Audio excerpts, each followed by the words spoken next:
Presenting the classics of Sam P. Chaladurai.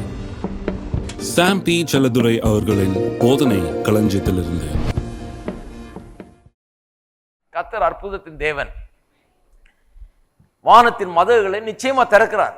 பல நேரங்களிலே மனுஷருடைய வாழ்க்கையிலே வானத்தின் மதகுகள் திறக்கப்படுகிறது என்பதை நான் விசுவாசிக்கிறேன். அனுபவித்தும் பார்த்திருக்கிறேன். நீங்களும் சிலர் அனுபவித்து பார்த்திருப்பீங்கன்னு நினைக்கிறேன். இன்னும் சிலர் அனுபவித்து பார்க்க போறீங்க. கர்த்தர் வானத்தின் மதகுகளை திறக்கும் போது மனுஷனுடைய வாழ்க்கையிலே பெரிய அற்புதங்கள், பெரிய அதிகரிப்பு, பெரிய பெருக்கம் ஒன்று உண்டாகிறது. ஆகவேதான் இந்த வானத்தின் மதகுகளை குறித்து நான் இன்னும் தீர ஆராய முற்படுகிறேன். வானத்தின் மதகுகள் என்று சொன்னால் நான் சொல்லுகிறேன், அதை இப்படிதான் நான் வியாக்கியானம் பண்ணுவேன். சில வாய்ப்புகளை, திறந்த வாசல்களை, வாய்ப்புகளை, சாத்தியக்கூறுகளை கர்த்தர் நமக்கு ஏற்படுத்தி தருகிறார். முன்ன இல்லாத வாசல்கள் இப்பொழுது திறக்கப்படுகிறது, வழிகள் நமக்கு உண்டாகிறது, சில காரியங்கள் நம்முடைய வாழ்க்கையில நடக்க ஆரம்பிக்கிறது. வானத்தின் மதகுகள் திறந்திருக்கும் போது இருக்கீங்களா? விண்டோஸ் ஆஃப் ஹெவன்னா விண்டோஸ் ஆஃப் ஆப்பர்ச்சுனிட்டி என்று சொல்லலாம். வாய்ப்புகளின் வாசல்கள்.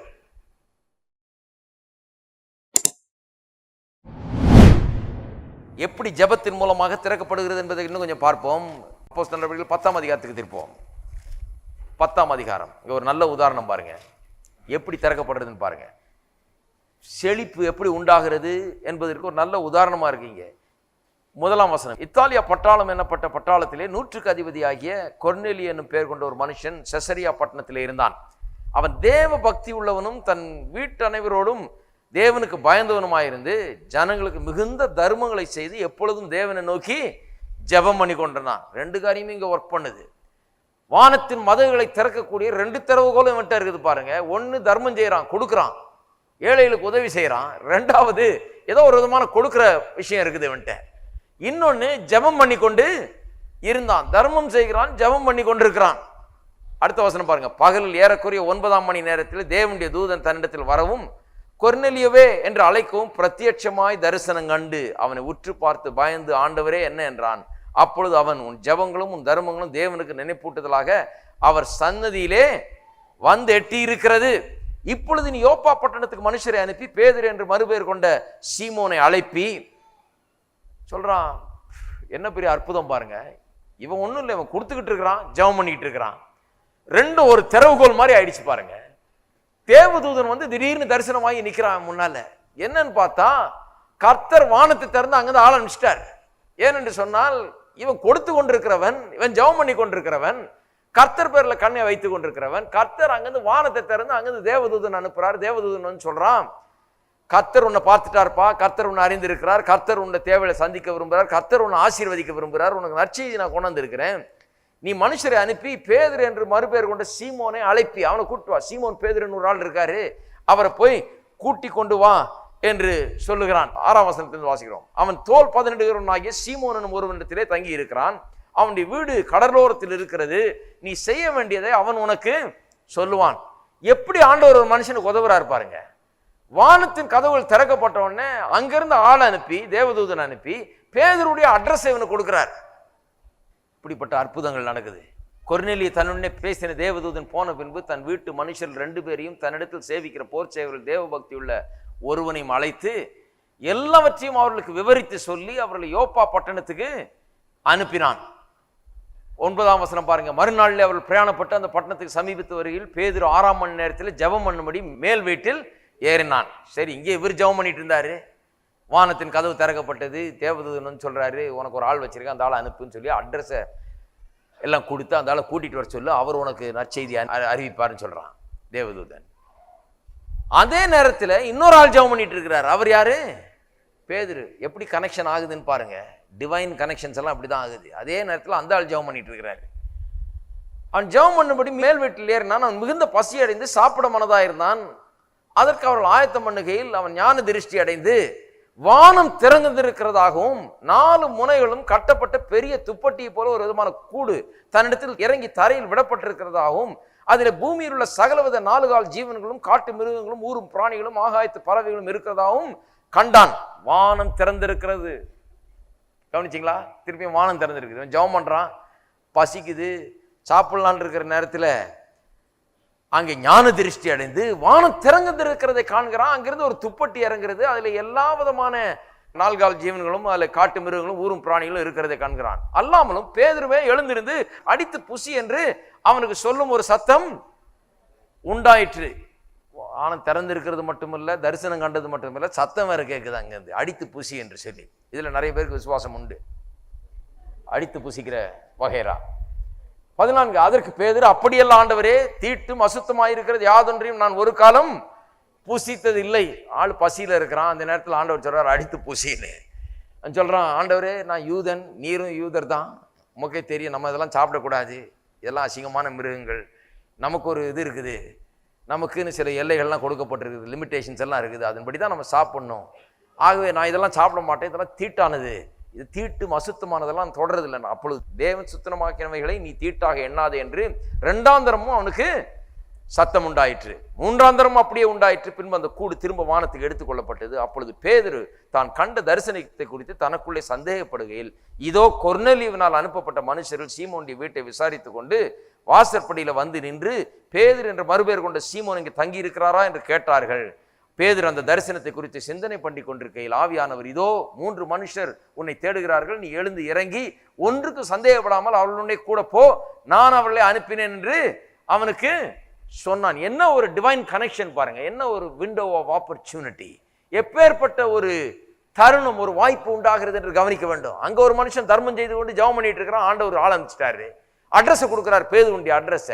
இவனுக்கு நற்செய்தி வந்து கிடைக்க வேணும், சுவிசேஷம் வந்து கிடைக்க வேணும், இவனுடைய வீடு ஆசீர்வதிக்கப்பட வேணும், இவனுடைய சந்ததி ஆசீர்வதிக்கப்பட வேணும், இவன் மூலமாக புறஜாதியார் அனைத்திற்கும் சுவிசேஷம் பரவ வேண்டும் என்று சொல்லி தேவன் ஒரு பெரிய திட்டமிட்டு அங்க வந்து ஆள் அனுப்பிச்சிட்டாரு. இவன் ஆள் அனுப்பிச்சு இங்க பேதுருவை தேட்டு வர்றப்ப இந்த ஆளுக்கும் ஆண்டவர் வேலை செய்யறாரு பாருங்க. இவனும் ஜெபம் பண்ணி கொண்டிருக்கிறான். இவன் வானம் திறக்கப்படுறதை கண்டு, அங்க ஒரு பெரிய தரிசனத்தை கண்டு இவன் ஆண்டவர் ரெடி பண்றாரு. இவன் ஒரு சாதாரண ஆள் இல்லை, இவன் ஒரு யூதன்.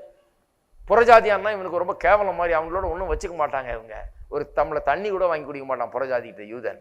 அப்பேற்பட்ட ஆளை ஆண்டவர் ரெடி பண்ணிட்டு இருக்காரு. அடித்து புசின்றாரு, மாட்டேங்கிற ஆண்டவர் சொல்றாரு, நான் சுத்தமாக்கினதை நீ அசுத்தம் சொல்லக்கூடாது, புசின்னு சொல்லி புறஜாதியான அசுத்தம் என்று சொல்லி தள்ளி விடாதே, அவனுக்கும் சுவிசேஷத்தை அறிவின்னு சொல்லி தரிசனத்தின் மூலமா காண்பித்துக் கொண்டிருக்கிறார். இவனுக்கு ஒரே குழப்பம், என்ன தரிசனம் இது, என்ன இது, வானம் திறக்க கண்டேன், இப்படி எல்லாம் பார்த்தேனே, என்ன கத்திரத்து தரிசனமா இல்ல பிசாசு கொடுத்த தரிசனமான்னு யோசிச்சுட்டு இருக்கிறான் இவன். ஏன்னா இதெல்லாம் சாப்பிடக்கூடாதெல்லாம் சாப்பிட சொல்றாங்களே. அப்ப கத்த சொல்றாரு, நீ ஒன்னும் சந்தேகப்படாம வர்ற ஆள் கூட போ, இன்னொரு ஆள் வந்து கீழே என்னன்னு யோசிச்சுட்டு இருக்கும்போது ஆள் தட்டிட்டு இருக்கிறான் கீழே. நல்லா கவனிங்க, இப்படி ஏதாவது நடந்திருக்கா உங்களுக்கு? என்னடான்னு யோசிச்சுட்டு இருக்கும்போது கீழே ஆள் வந்து தட்டுற சத்தம் கேட்குது. கத்த சொல்றாரு, அதான் ஆள் அனுப்பிச்சிருக்கேன், நான் தான் அனுப்பிச்சு, நீ கூட போ, ஒன்றும் சந்தேகப்படாம கூட போன்றான். போன்னு சொல்லுகிறார் கத்தர். இவன் கிளம்பி போகிறான். அப்போதான் கொர்நேலி வீட்டுக்கு வருகிறான். கொர்நேலி வீட்டில் வந்து அங்கே பிரசங்கம் பண்ணுகிறான். 30ஆம் வசனம். அதற்கு கொர்நேலியு, 4 நாளைக்கு முன்னே இந்நேரத்தில் நான் உபவாசித்து 9ஆம் மணி நேரத்தில் என் வீட்டில் ஜெபம் பண்ணி கொண்டிருந்தேன். அப்பொழுது பிரகாசமுள்ள வஸ்திரம் தரித்த மனுஷன் ஒருவன் எனக்கு முன்பாக நின்று, கொர்நேலியுவே, உன் ஜெபம் கேட்கப்பட்டது, உன் தான தர்மங்கள் தேவனுடைய சன்னிதியில் நிலைத்தருளப்பட்டது. யோப்பா பட்டணத்துக்கு ஆள் அனுப்பி பேதுரு என்ற மறுபெயர் கொண்ட சீமோனை வரவழைப்பாயாக, அவன் கடலோரத்திலே தோல் பதறினுடைய சீமோன் வீட்டில் தங்கி இருக்கிறான், அவன் வந்து உன்னிடத்தில் பேசுவான் என்று கத்தர் சொன்னார்னு சொல்லி பேதுரு அவங்க வீட்டுக்கு வந்த உடனே பேதுரு இடத்துல சொல்லி கொண்டிருக்கிறான். இந்த ஆள் 44ஆம் வசனம் பாருங்க. அப்ப பேதுரு பிரசங்கம் பண்ண ஆரம்பிக்கிறார். சரி, இப்படிதான் கர்த்தர் கொண்டு வந்திருக்காரா? இப்படி ஒரு டிவைன் கனெக்ஷன் ஏற்படுத்திட்டாரு. ஒரு வாய்ப்பை கர்த்தர் உண்டு பண்ணி விட்டார், ஒரு வாசலை திறந்து விட்டார், ஒரு தருணத்தை ஏற்படுத்தி விட்டார், ஒரு கனெக்ஷனை ஏற்படுத்தி விட்டார். நான் மெய்யாகவே இதில் நம்புகிறேன், டிவைன் கனெக்ஷன்ஸ் எல்லாம் அப்படிதான் உண்டாகிறது. கர்த்தர் யாரோட உங்களை கனெக்ட் பண்ணணுமோ, எந்த நேரத்தில் கனெக்ட் பண்ணணுமோ, எப்படி கனெக்ட் பண்ணணுமோ எல்லாம் தெரிஞ்சு வச்சிருக்கிறாரு. இதுதான் விண்டோஸ் ஆஃப் ஹெவன். உங்களுடைய வெற்றிக்காக கர்த்தர் திட்டமிட்டு வைத்திருக்கிறார். எப்படி உங்களுடைய வாழ்க்கையில வெற்றியை கொண்டு வருவது? பேதுரு ஒரு ஊழியக்காரன் பாருங்க. இந்த ஊழியக்காரனுக்கு என்ன வெற்றி? சுவிசேஷத்தை மற்ற இடங்களுக்கு கொண்டு செல்ல வேண்டும், அதை பரப்ப வேண்டும், அதை பரப்புறதுக்கு சரியான ஒரு வாய்ப்பு ஒன்று உண்டாக வேண்டும். இதை குறித்தெல்லாம் பாருங்க, பவுல் அப்போஸ்தலன் இன்னொரு இடத்துல சொல்றார், வாசல் திறக்கப்பட வேண்டும் என்று ஜெபியுங்கள் என்று சொல்லுகிறார். திறந்த வாசல் உண்டா இருக்கும்படி ஜெபியுங்கள். கர்த்தர் வாய்ப்பை உண்டு பண்ணுகிறார், வழிவாசலை திறக்கிறார்.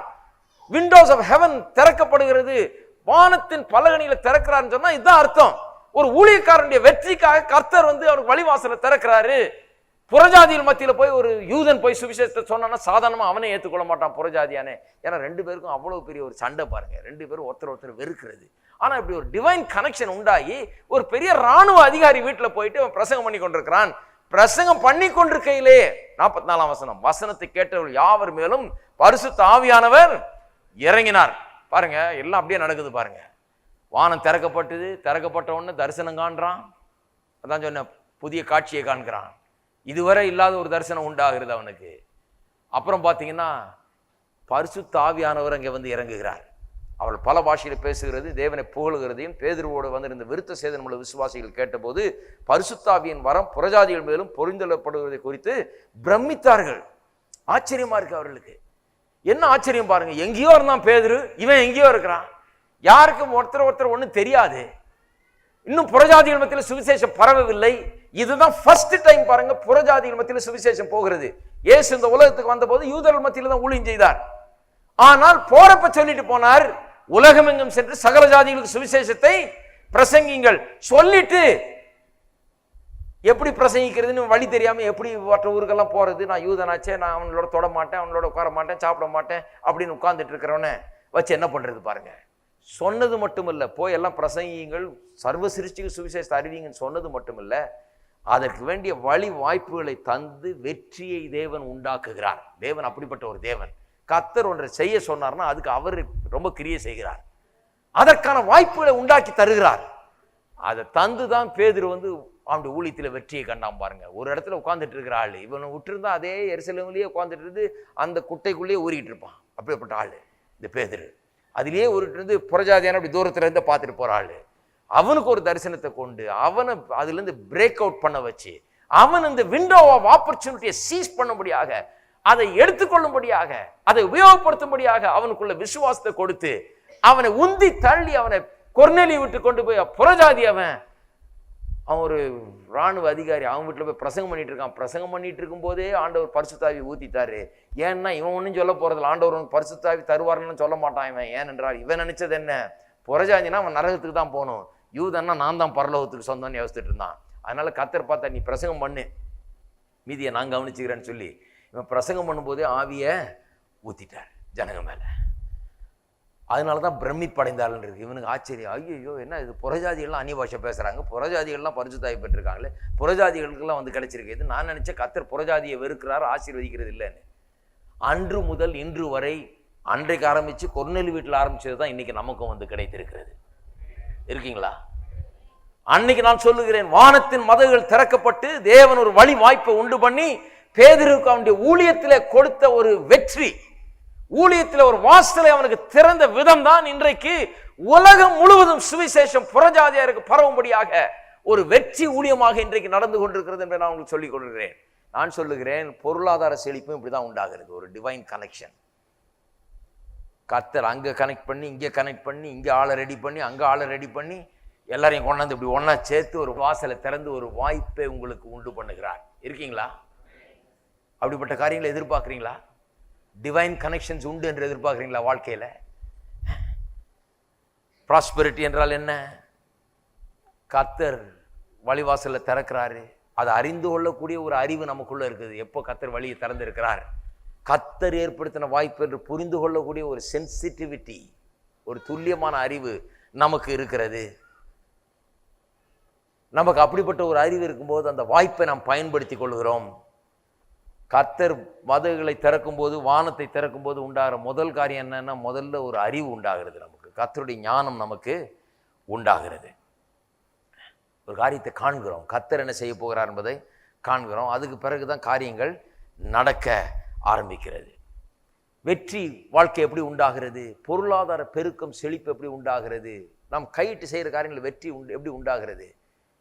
நாம் ஏதோ ஒரு காரியத்தை பெரிய தரிசனமாக வச்சுருக்கோம் வாழ்க்கையில், அதை அடைய வேணும், இதை செய்ய வேணும், அப்படி செய்ய வேணும் என்று. நல்லது தான், ஒரு கோல்னு ஒன்று இருக்குது. ஆனால் அந்த தரிசனத்தில் 3 பகுதி இருக்கு பாருங்க. ஒன்று கோல், அதுதான் எண்டு. ஆனால் அதுக்கு செல்ல வேண்டிய மெத்தட் இருக்குது, அதன் பிறகு டைமிங்கும் இருக்குது. இதுதான் ரொம்ப முக்கியம் பாருங்க. கர்த்தர் என்ன செய்ய போகிறார் என்பதை அறிந்து கொள்கிறது மட்டுமல்ல, அது எப்படி நடக்க போகிறது, எப்போ வாசலை திறக்கிறார், யாரை எதுக்காக நம்முடைய வாழ்க்கையில கொண்டு வருகிறார், எப்படி கர்த்தர் கனெக்ட் பண்ணி விடுகிறார், எப்படி ஆண்டவர் சேர்த்து வைக்கிறார், எந்த நேரத்தில் அந்த மதகுகள் திறக்கப்படுகிறது என்பதை குறித்தெல்லாம் ஒரு சரியான அறிவு நமக்கு உண்டாக வேண்டும்.